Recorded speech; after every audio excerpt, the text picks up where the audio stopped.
আসসালামু আলাইকুম। ওয়ালাইকুম আসসালাম।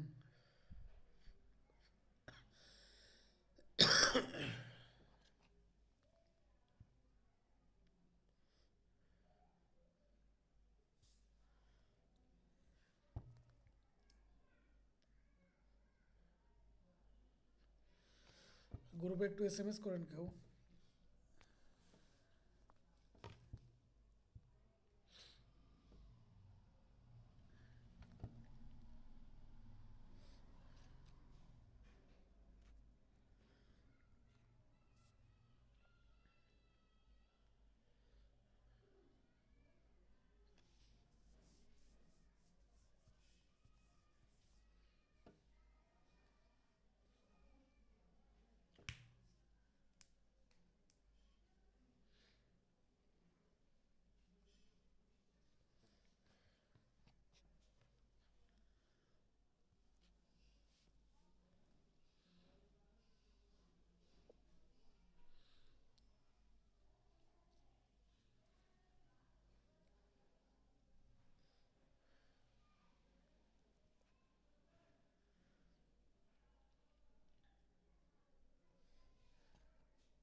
আপনারা একটু অপেক্ষা করেন, আর একটু কিছু সময় পরে আমরা ক্লাস শুরু করি।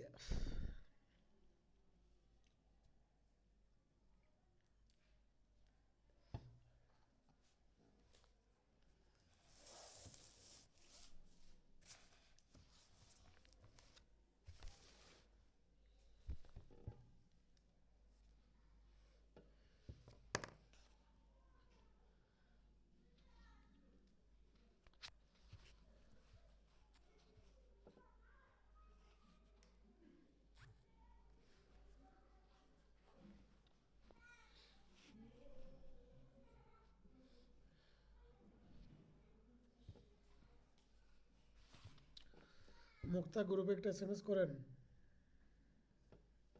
আচ্ছা, করছেন জানি।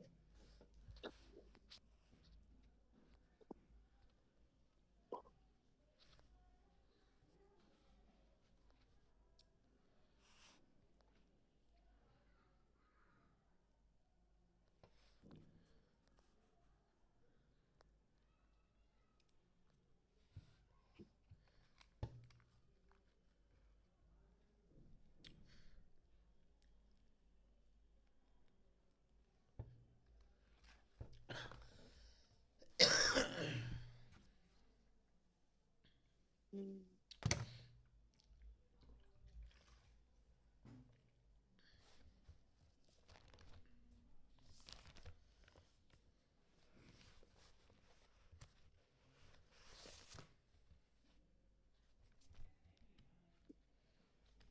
আর এদিকে শীত কেমন?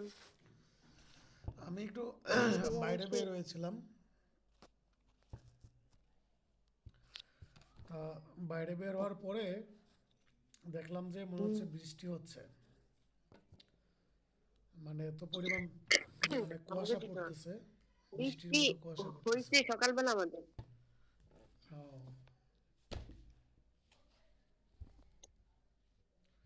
স্নো পড়ার বাকি আছে আর কি, কিন্তু পড়লে ফুল ঝিল হইলে এত ঠান্ডা।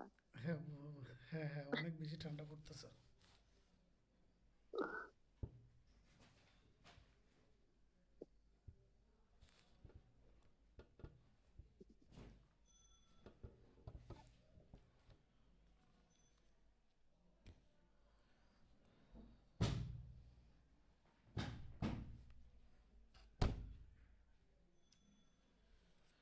কি অবস্থা আপনাদের এই ঠান্ডার মধ্যে? নরিন আপু, কামরুনার, কি অবস্থা আপনাদের? শীতে সবাই বড় ইয়ে হয়ে গেছে গা। শীত, অতিরিক্ত শীত পড়তেছে। ঠান্ডা তো অতিরিক্ত। হুম। জি ভাই, অনেক ঠান্ডা। হ্যাঁ। আচ্ছা, আমরা গত ক্লাসে নয় ধারা পর্যন্ত মনে হয় শেষ করেছিলাম, তাই না? আজকে হচ্ছে আমাদের উপস্থিতি কম, তারপরে হচ্ছে আমরা কন্টিনিউ করব আমাদের। সাবজেক্ট? জি। বললাম কোন সাবজেক্ট? আমি তো গত ক্লাসে জয়েন করি নাই। সুনির্দিষ্ট প্রতিকার আইন।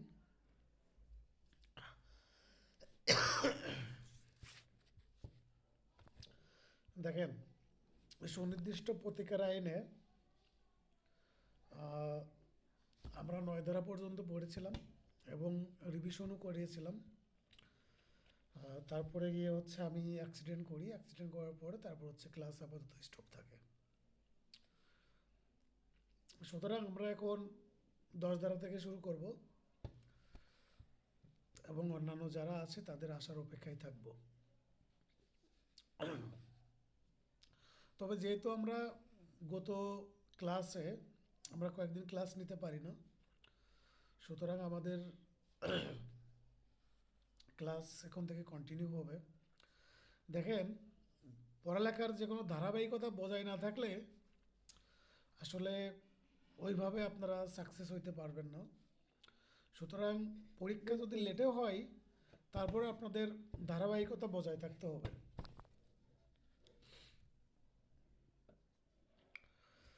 10 ধারাতে বলতেছে সুনির্দিষ্ট প্রতিকার আইনের আমরা 8 ধারা এবং 9 ধারা পড়েছিলাম, যে স্থাবর সম্পত্তি কিভাবে পুনরুদ্ধার করা যায়। স্থাবর সম্পত্তি দুই রকমের উদ্ধার করা যায়, একটা হচ্ছে আপনার দখল উদ্ধার করা যায়, আরেকটা হচ্ছে মালিকানা এবং দখল উদ্ধার করা যায়। এখন আমরা 10 এবং 11 ধারায় দেখব যে অস্থাবর সম্পত্তি কিভাবে উদ্ধার করা যায়। দেখেন, এই সুনির্দিষ্ট প্রতিকার আইনের 10 ধারাতে বলতেছে অস্থাবর সম্পত্তি পুনরুদ্ধার। এই 10 ধারাতে একটা ডক্ট্রিন আছে, ডক্ট্রিনটার নাম হচ্ছে প্রিন্সিপাল অফ ডিটিনিউ অর ট্রোভার।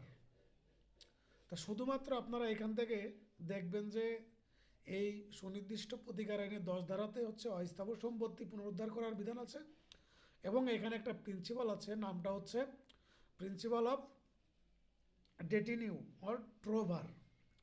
ডেটিনিউ অর ট্রোভার, শুধুমাত্র এটা পড়বেন।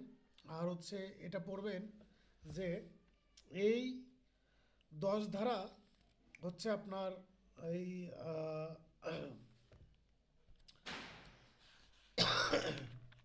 10 ধারা কোন আইন অনুযায়ী আপনার হবে পুনরুদ্ধার করা যাবে?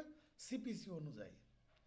10 ধারায় মামলা করতে হবে সিপিসি অনুযায়ী এবং এই 10 ধারার যত বিধানাবলী আছে সেটা হচ্ছে ফলো করবে সিপিসি। আর 11 ধারায় বলতেছে তাৎক্ষণিকভাবে দখলের অধিকারী কোনো অস্থাবর সম্পত্তি। এই সাধারণত আপনার অস্থাবর সম্পত্তি পুনরুদ্ধার আর হচ্ছে তাৎক্ষণিকভাবে দখলের অধিকারী ব্যক্তি কর্তৃক পুনরুদ্ধার, এই দুইটার মধ্যে সূক্ষ্ম পার্থক্য আছে। পার্থক্যটা হচ্ছে যে তাৎক্ষণিক দখলের অধিকারী বস্তুটা হইতে হবে আপনার মূল্যবান, অনেক মূল্যবান, এবং যেটা হচ্ছে দ্বিতীয়টা ক্রিয়েট করা যায় না বা ক্ষতিপূরণ প্রদানের মাধ্যমে সেটা হচ্ছে আপনার পূরণ করা যায় না। যেমন ধরেন, সুমন একটা ছবি আঁকলো, কার ছবি আঁকছে? ধরেন প্রিন্সেস ডায়না বা আদার্স অন্যান্য ব্রিটেনের কোনো রানীর ছবি একটা আঁকছে। তা এই ছবিটা সুমন পরবর্তীতে প্রিন্সেস ডায়না তার কাছে দিয়ে দিছে। তা তার কাছে দেওয়ার পরে সেই ছবিটা মালিক এখন প্রিন্সেস ডায়না। এখন প্রিন্সেস ডায়না উনি হচ্ছে মারা গেছে, মারা যাওয়ার পরে উনি যখন মারা গেছে, মারা যাওয়ার পরে তারপর হচ্ছে ওই ছবিটা তাহলে এখন কার দখলে থাকবে? মিরাজু, সুমনও মারা গেছে, প্রিন্সেস ডায়নাও মারা গেছে। তো এখন যেহেতু সুমন গিফট করেছিল সেহেতু এইটার মালিকানা চলে যাবে কার কাছে? এই প্রিন্সেস ডায়নার কাছে, ডায়নার যারা উত্তরাধিকারী আছে তাদের কাছে। তা এই ছবিটা যদি ধ্বংস হয়ে যায়, নষ্ট হয়ে যায়, তাহলে কিন্তু পুনরায় আর কিন্তু এটা কিন্তু ক্রিয়েট করা যাবে না, অদ্বিতীয়, এটা হচ্ছে মহামূল্যবান। আবার যদি কোনো ব্যক্তির এরকমের কোনো একটা মূর্তি, যে মূর্তিটা হচ্ছে একজন মানুষ তৈরি করেছে এবং সেটা অন্য একজন ব্যক্তির হেফাজতে চলে গেছে, সেক্ষেত্রে যে ব্যক্তি হেফাজতে নেওয়ার অধিকারী সেই ব্যক্তি কর্তৃক তাৎক্ষণিকভাবে আপনার কি করতে পারবে, দখল গ্রহণ করতে পারবে।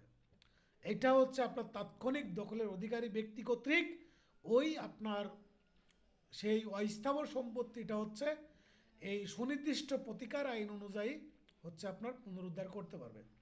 তাহলে আমরা দেখলাম এই 8 ধারা আর হচ্ছে 10 ধারা, এই দুইটা ধারা হচ্ছে আপনার দেওয়ানি কার্যবিধি অনুযায়ী হচ্ছে পুনরুদ্ধার করা যাবে। আর 9 ধারা আর হচ্ছে 11 ধারা, এটা হচ্ছে সুনির্দিষ্ট প্রতিকার আইন অনুযায়ী কি করা যাবে, সম্পত্তি পুনরুদ্ধার করা যাবে। মানে এই বিধানটা পুরো কন্ট্রোল হচ্ছে আপনার 8 আর 10 ধারা হচ্ছে দেওয়ানি কার্যবিধির, আর 9 আর হচ্ছে 11 হচ্ছে সুনির্দিষ্ট প্রতিকার আইন। এখন এই সুনির্দিষ্ট প্রতিকার আইনের 11 ধারাতে মোট 4টা ক্ষেত্র আছে। এই 4টা ক্ষেত্রে হচ্ছে আপনার কি করা যাবে, অস্থাবর সম্পত্তি পুনরুদ্ধার করা যাবে। এই 4টা ক্ষেত্র হচ্ছে আপনারা কি করবেন, একদম মুখস্থ রাখবেন, যেটা হচ্ছে আপনাদের লিখিততে আসবে এবং পিলিতে আসবে। এবং একটা জিনিসও মনে রাখবেন যে এই 11 ধারা থেকে 2টা উদাহরণ থেকে আপনাদের বারংবার প্রশ্ন আসবে এবং আসার সম্ভাবনা আছে, অতীতেও এসেছে। সেই 2টা উদাহরণ আমি দিয়ে দিব, ওই 2টা উদাহরণ হচ্ছে আপনারা মুখস্থ করবেন। দেখেন, যে ক্ষেত্রে বিবাদী হচ্ছে ট্রাস্টি বা এজেন্ট হিসাবে বাদীর অস্থাবর সম্পত্তি ধারণ করে, মানে কোনো ট্রাস্টি অথবা হচ্ছে আপনার এজেন্ট হিসাবে এই বাদীর অস্থাবর সম্পত্তি ধারণ করে, সেক্ষেত্রে যখন টাকার মাধ্যমে পর্যাপ্ত পরিমাণ ক্ষতিপূরণ প্রদান করা যায় না, একটা হচ্ছে ট্রাস্টি অথবা এজেন্ট হিসেবে অংশ হিসাবে সে কী করে গ্রহণ করে থাকে এবং সেটা নিয়ে থাকে। আরেকটা হচ্ছে তাকে টাকার মাধ্যমে ক্ষতিপূরণ প্রদান করা যায় না, আর যখন দাবিকৃত বস্তুর ক্ষতির পরিমাণ নির্ণয় করা যায় না, যে বস্তুটা আপনার অন্য একজনের দখলে চলে গেছে ওই বস্তুটা কি পরিমাণ ক্ষতি হবে সেটা টাকার মাধ্যমে পরিমাপ করা যাবে না।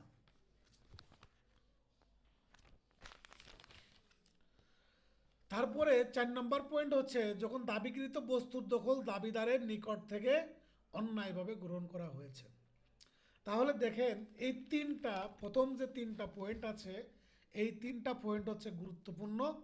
এই 3টা পয়েন্ট হচ্ছে আরও 2 জায়গা আছে, একটা হচ্ছে 12 ধারাতে আর একটা আছে হচ্ছে 54 ধারাতে।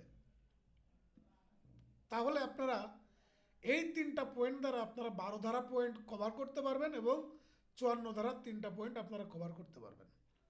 তাহলে 11, 12 আর হচ্ছে 54, এই 3টা ধারার মূল 4টা পয়েন্ট হচ্ছে আপনার কানেক্টেড।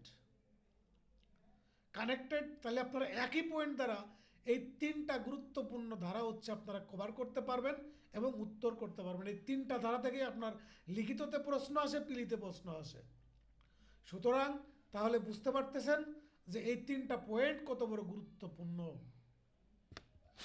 তাহলে আমরা প্রথমে 1 নম্বর দেখলাম যে ট্রাস্টের অংশ হিসাবে গ্রহণ করে থাকে, 2 নম্বর দেখলাম আর্থিক বা টাকার মাধ্যমে ক্ষতিপূরণ প্রদান করা যায় না এবং ক্ষতি নির্ণয় করা যায় না, কি পরিমাণ ক্ষতি হয়েছে। আর 4 নম্বরটা হচ্ছে, এটা অতিরিক্ত আপনারা মুখস্থ করবেন, সেটা হচ্ছে এই বিবাদী কর্তৃক অন্যায়ভাবে গ্রহণ করেছে, এই অস্থাবর সম্পত্তিটা অন্যায়ভাবে গ্রহণ করেছে। তাহলে এ হচ্ছে আপনার, আমরা দেখলাম মোট 4টা পয়েন্ট। তাহলে এখন এই 11 ধারা থেকে আপনারা কি করবেন,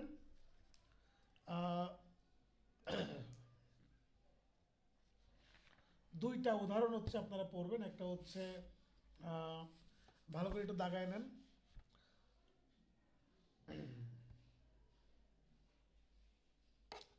খ নম্বর উদাহরণ আর হচ্ছে গ নম্বর উদাহরণ। খ নম্বর উদাহরণ আর হচ্ছে গ নম্বর উদাহরণ, যদি পারেন ক নম্বরটাও একবার দেখবেন। আর ধারা হচ্ছে 10, এই 10 থেকে হচ্ছে যেহেতু আপনাদের হাতে সময় আছে সেহেতু হচ্ছে আপনারা এগুলো একটু দেখার চেষ্টা করবেন, উদাহরণগুলো ভালো করে পড়বেন। আর 10 ধারা 10 থেকে হচ্ছে আপনারা শুধুমাত্র উদাহরণ খটা পড়বেন, উদাহরণ খটা পড়বেন। আপনারা জানেন সুনির্দিষ্ট প্রতিকার আইন থেকে আপনাদের প্রবলেমেটিক প্রশ্ন অনেক বেশি আসে রিটেনে। সুতরাং আপনাদের এই প্রবলেমেটিক প্রশ্নের উত্তর যদি করতে হয় তাহলে কি করতে হবে, এই উদাহরণগুলো ভালো করে পড়তে হবে। এই উদাহরণগুলো যখন আপনারা ভালো করে পড়বেন তখন হচ্ছে এই প্রবলেমেটিক প্রশ্নের উত্তরগুলো আপনারা ইজিলি করতে পারবেন। এইবার আমরা চলে যাব সুনির্দিষ্ট প্রতিকার আইনের 12 ধারাতে। দেখেন 12 ধারাতে বলতেছে যেভাবে সুনির্দিষ্ট প্রতিকার বা সুনির্দিষ্ট কার্য সম্পাদন করা যায়। এক কথায় যদি আপনারা বুঝতে পারেন বা বুঝতে চান সেটা হচ্ছে ধরেন যে আপনারা একটা চুক্তি করেছেন, এই চুক্তি করার পরে এই চুক্তিটা কোন কোন ক্ষেত্রে হচ্ছে আপনারা কার্যকর করবেন, সম্পাদন করবেন এবং বলবৎ করবেন। তাহলে কার্য সম্পাদন করা যায়, বলবৎ করা যায় আর কার্যকরী করা যায় বা কার্যকর করা যায়। এই তিনটা শব্দের একটাই হচ্ছে উত্তর, সেটা হচ্ছে সুনির্দিষ্ট প্রতিকার আইনের ধারা হচ্ছে 12। তাহলে এই 12 ধারাতে মোট কয়টা পয়েন্ট আছে? 4টা পয়েন্ট আছে। এই 4টা পয়েন্টের মধ্যে আমরা 3টা পয়েন্ট পড়ে আসছি। 3টা পয়েন্ট কত ধারাতে পড়ে আসছি? 11 ধারা থেকে। তাহলে হচ্ছে একটা ট্রাস্টের অংশ হবে, আর্থিক ক্ষতিপূরণের মাধ্যমে, টাকার মাধ্যমে আর্থিক ক্ষতিপূরণ পূরণ করা যাবে না। আরেকটা হচ্ছে ক্ষতির পরিমাণ নির্ণয় করা যাবে না, ক্ষতির পরিমাণ নির্ণয় করা যাবে না, আর আর্থিক ক্ষতিপূরণ পর্যাপ্ত হবে না। তাহলে এই 4টা পয়েন্ট কিন্তু আপনারা এই 11 ধারা থেকে কিন্তু নিয়ে কিন্তু আপনারা মুখস্থ করে ফেলতে পারতেছেন। তাহলে এটা ট্রাস্টের অংশ হবে, ক্ষতির মানদণ্ড নির্ণয়ের মানদণ্ড নাই, আর আর্থিক ক্ষতিপূরণ পর্যাপ্ত হবে না, আর্থিক ক্ষতিপূরণ পাওয়া যাবে না। তাহলে এই 12তেও কিন্তু আপনারা দেখবেন যেখানে শুধুমাত্র আর্থিক ক্ষতিপূরণ নিয়েই বা আর্থিক যে ক্ষতিপূরণ সেটা নিয়ে মোট 3টা প্রশ্ন আছে। একটা হচ্ছে আর্থিক ক্ষতিপূরণ পাওয়া যাবে না, আর্থিক ক্ষতিপূরণ নির্ণয় করা যাবে না, আরেকটা আর্থিক ক্ষতিপূরণ পর্যাপ্ত হবে না। যেমন পর্যাপ্ত হচ্ছে না বা এই আর্থিক ক্ষতিপূরণ দিয়ে হচ্ছে আপনার 3টা পয়েন্ট, আর 1 নম্বর পয়েন্ট আসতে থাকে ট্রাস্টের অংশ। সুতরাং আপনাদের মুখস্থ করতে কোনো প্রকার বেগ পেতে হবে না যদি আপনারা একটু টেকনিক্যালি মুখস্থ করেন।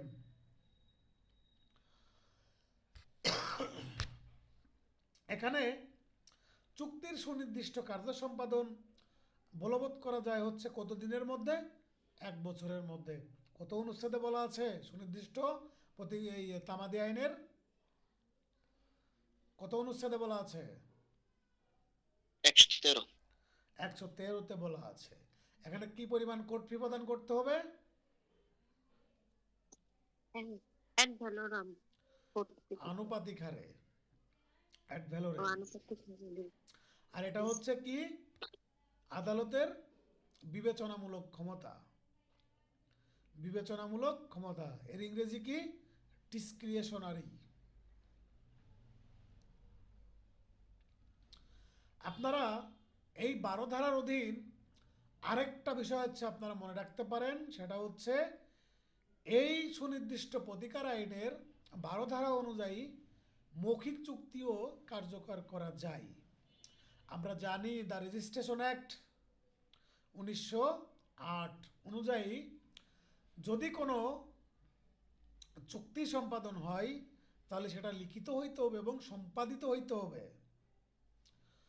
এবং দ্য কন্ট্রাক্ট অ্যাক্ট অনুযায়ী কী করতে হবে? সেটা হচ্ছে আপনার অন্যান্য শর্ত পূরণ করতে হবে।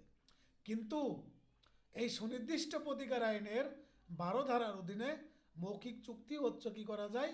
বলবৎ করা যায়। তাহলে এখান থেকে আপনারা কি কি প্রশ্ন পাচ্ছেন? এখান থেকে পাচ্ছেন মোট 4টা গ্রাউন্ডস আছে। 4টা গ্রাউন্ড হচ্ছে চুক্তি সুনির্দিষ্ট কার্য সম্পাদন করা যায়, আর এটা হচ্ছে আপনার 1 বছরের মধ্যে কার্যকর সম্পাদনের মামলা দায়ের করতে হবে, বা চুক্তি বলবতের জন্য মামলা দায়ের করতে হবে 1 বছরের মধ্যে। এটা হচ্ছে আদালতের ডিসক্রিশনারি পাওয়ার, আর কোর্ট ফি দিতে হবে অ্যাড ভ্যালোরেম। এই 12 ধারা অনুযায়ী মৌখিক চুক্তিও কার্যকর করা যাবে। এই কয়টা প্রশ্নের বাইরে 12 ধারা থেকে আর কোনো প্রশ্ন পরীক্ষাতে আসবে না। 12 ধারা থেকে আর কোনো প্রশ্ন পরীক্ষাতে আসবে না। এই প্রশ্নগুলো হচ্ছে আপনাদের ঘোরায় পেঁচায় আপনাদের সামনে রাখবে।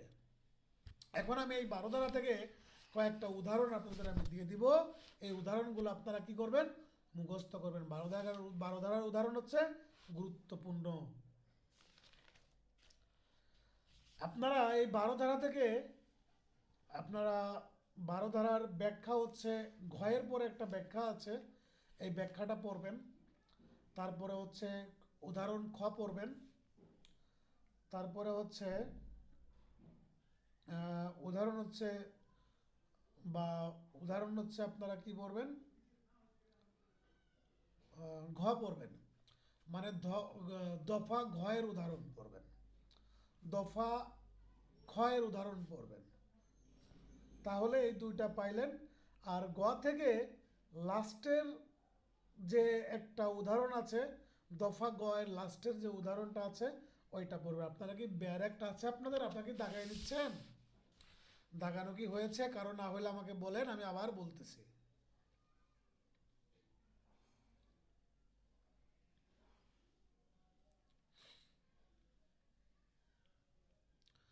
আপনারা দাগাই নিয়েছেন? ভাইয়া আবার একটু কাইন্ডলি। আবার বলবো?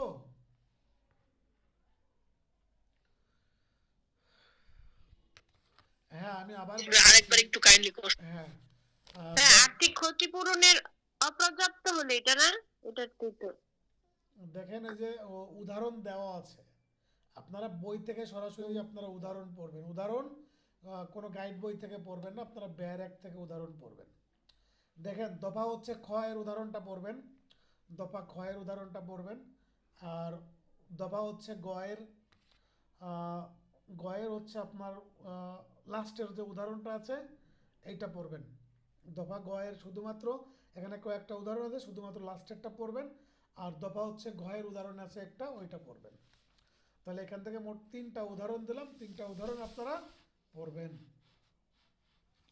তাহলে 12 ধারা নিয়ে কারো কোনো সমস্যা আছে? আশা করি সমস্যা নাই।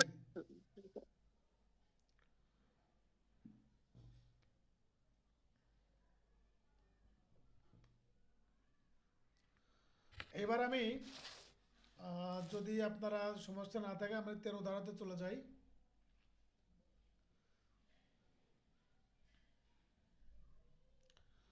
আচ্ছা ঠিক আছে।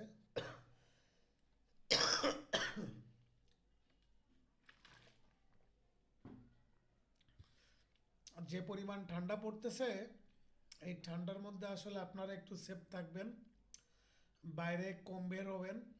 আবার যারা হচ্ছে মোটামুটি বাইরে চলাচল করেন, সুন্দর করে ড্রেস আপ করে তারপরে যাবেন। এটা হচ্ছে অতিরিক্ত ঠান্ডা পড়তেছে, যেটা টলারেবল না, সুতরাং আপনারা সেভাবে একটু চলাচল করবেন। হ্যাঁ, তারপরে আমি 13 ধারাতে চলে যাব। দেখেন, আমরা 12 ধারাতে পড়লাম যে চুক্তি কোন কোন চুক্তিগুলো হচ্ছে কার্যকর করা যায়, বলবৎ করা যায়। যে চুক্তির বিষয়বস্তু আংশিকভাবে বিলুপ্ত হয়ে গেছে, যে চুক্তির বিষয়বস্তু আংশিকভাবে বিলুপ্ত হয়ে গেছে, এখানে আপনার কোনো অংশ ছোট, কোনো অংশ বড়, কোনো কিছু বলা হয়নি। শুধু বলা হয়েছে যে চুক্তির আপনার আংশিক অংশ বিলুপ্ত হয়ে গেছে, সেক্ষেত্রে কি করা যাবে? চুক্তির কার্য সম্পাদন করা যাবে। কোন ক্ষেত্রে যাবে?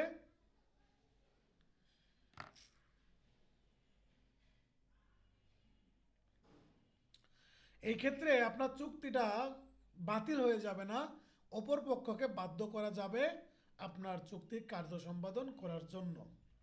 এখানে দেখেন এই 13 ধারাতে 2টা উদাহরণ দেওয়া আছে। এই 2টা উদাহরণ হচ্ছে আপনার খুবই গুরুত্বপূর্ণ। একটা উদাহরণ দেওয়া আছে হচ্ছে আপনার ঘোড়ার পিঠ থেকে আর কি একজন পড়ে যায়। আমি পড়ছি, একটু দেখেন। আহ, ক ক্ষয়ের নিকট একটি বাড়ি 1 লক্ষ টাকায় বিক্রয় করার চুক্তিবদ্ধ হলো। চুক্তি সম্পাদন করার পরের দিন ঘূর্ণিঝড়ে বাড়িটা বিধ্বস্ত হয়ে গেল। এখন ক্রয় মূল্য প্রদানের মাধ্যমে খকে চুক্তিতে তার অংশের কাজ সম্পাদনে বাধ্য করা যেতে পারে। এই যে ক নম্বর উদাহরণ, এই ক নম্বর উদাহরণটা হচ্ছে খুবই গুরুত্বপূর্ণ। মানে একজন ব্যক্তি হচ্ছে একটা বাড়ি বিক্রয় করার চুক্তি করলো, চুক্তি করার পরের দিনই সেই ব্যক্তি হচ্ছে ঘূর্ণিঝড়ে পরের দিনই বাড়িটা কি হলো, বিধ্বস্ত হয়ে গেল। এখন এই ব্যক্তিকে কি হচ্ছে আপনার চুক্তি সম্পাদন করার জন্য বাধ্য করা যাবে কি না, এটা হচ্ছে প্রশ্ন। এখন এই প্রশ্নটা এভাবেই আসবে পরীক্ষাতে।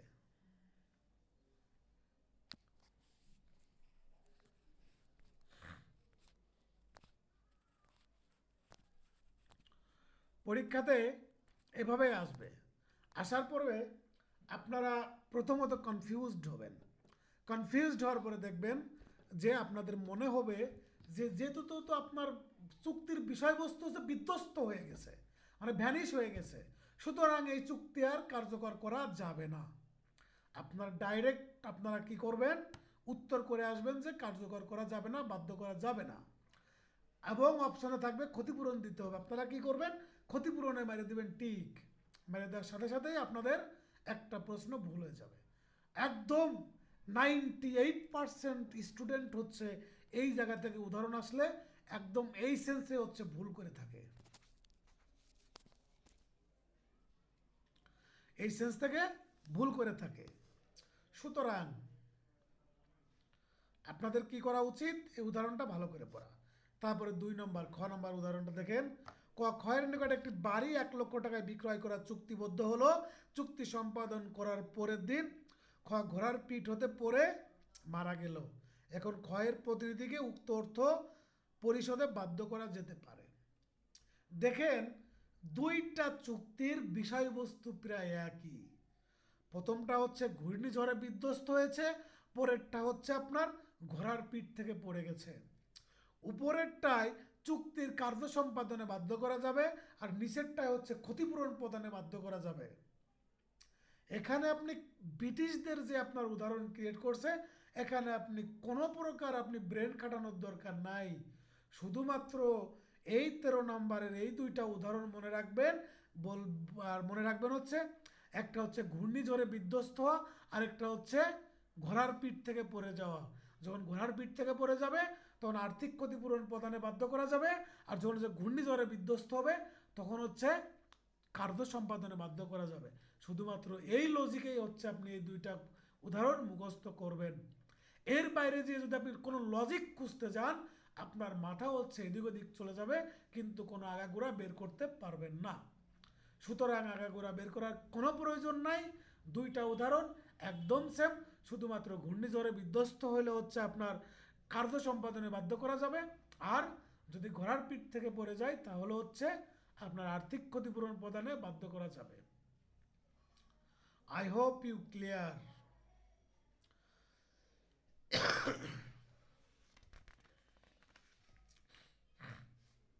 আচ্ছা, এ হলো 13 নম্বর ধারা পর্যন্ত আমরা পড়লাম। আমরা হচ্ছে এই সেশনটা এখনই শেষ করব। আমি আপনাদের আবার 2 থেকে 5 মিনিট পরে আপনাদের আমি লিঙ্ক দিচ্ছি। আপনারা যতজন আছেন আশা করি আপনারা সকলেই চলে আসবেন, ঠিক আছে।